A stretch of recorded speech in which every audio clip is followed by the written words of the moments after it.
I'd like to start by asking you to consider this question. Imagine yourself in a job interview, and you're asked, how would your friends describe you? What does that bring up in you? What thoughts? What feelings? If you would have asked me this question 5 years ago, I likely would have responded with words like responsible, organized, reliable, and confident. I had a way of seeing myself and the world around me, and I spent most of my time thinking that my way of looking at the world was the right way. People who didn't think like me annoyed me. But at the same time, there was a part of me wondering how true that image of myself really was. My inner critic wondered if people would really describe me as stubborn, rigid, self-centered, and bossy. But that space of reflection was not a comfortable spot to be in, so I'd quickly go back to, that's ridiculous. I'm fine just the way I am. Maybe you know someone like me. Maybe you are someone like me. We often have a conscious or unconscious desire to show others how good we are, maybe even that we're perfect. And we're consistently encouraged to do so in our society, in school, at work, in social settings. We get good at presenting our best sides and hiding our imperfections.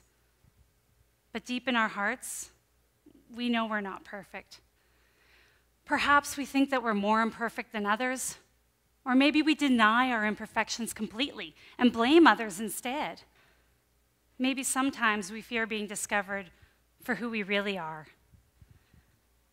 So isn't it to our benefit to hide or deny our imperfections in that job interview, in the early stages of a relationship? In the short term, maybe. But when we're always trying to prove how good we are, we lose something. We leave no room to explore those facets of ourselves that we view as imperfect, the parts that feel less familiar, less developed, the parts that maybe trip us up sometimes. We leave no room for growth and adaptation to be able to respond in new and successful ways to what life presents us.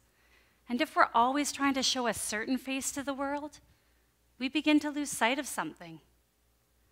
We begin to lose sight of who we really are. So if I again think back about 5 years ago, something I did little of was self-reflection. It really wasn't on my radar because I was too busy defending my own perfect identity. Around this time, I began working closely with Kirsten, who I'm sharing the stage with today. We worked in identical roles, but Kirsten had been there longer. And shortly after I started, she suggested we start providing each other feedback as part of our working relationship.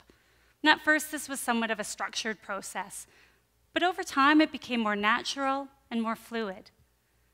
By seeing myself through Kirsten's eyes, I was able to be less critical of myself and less judgmental. I was able to start to place value in the things that I'd been seeing as my imperfect characteristics. And I was able to say, this is me, and celebrate that. So here's what you should know about Michelle and I. We are yin and yang. We have different skill sets, different personalities. If you were to ask me how my friends would describe me, I might say creative, compassionate, a big picture thinker, playful. Or, through the eyes of the inner critic, would it be impractical, impatient with details, unable to say no, scattered? So how do you move forward when you have such different characteristics and you need to work so closely?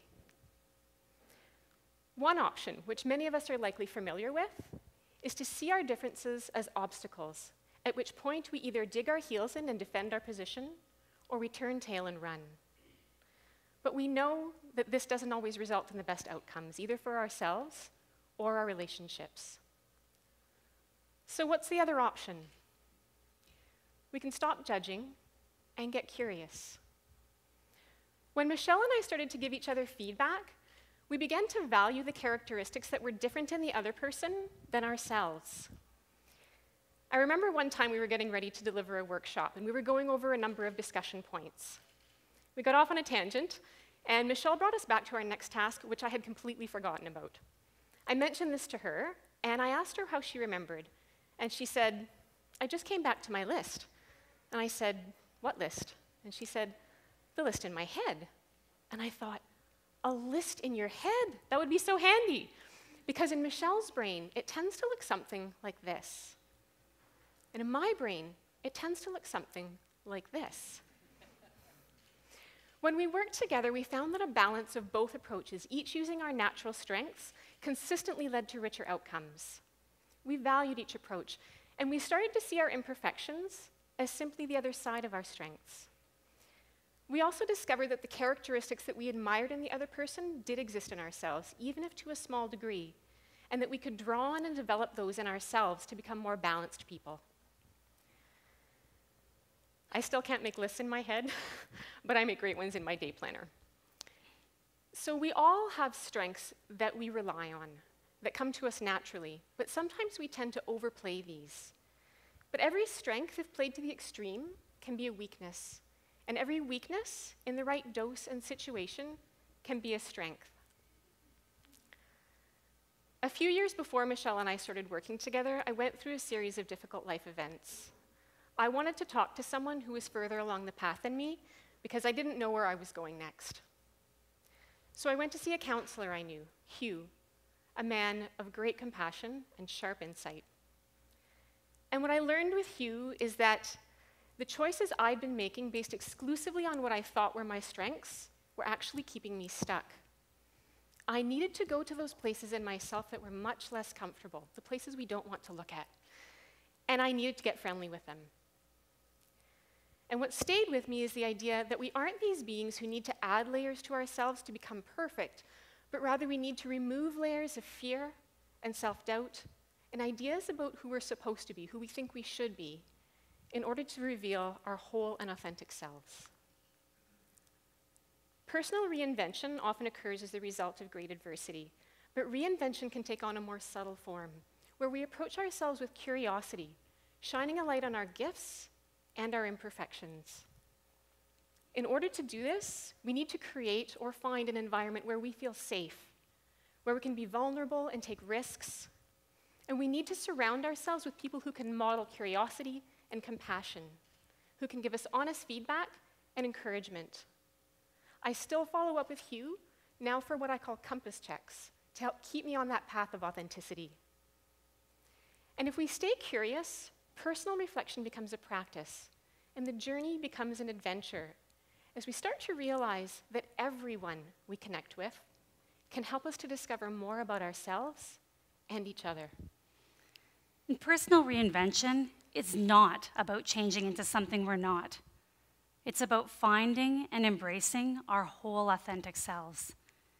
And when we change how we relate to ourselves, particularly the less perfect, less familiar parts, we also change how we relate to those parts in others.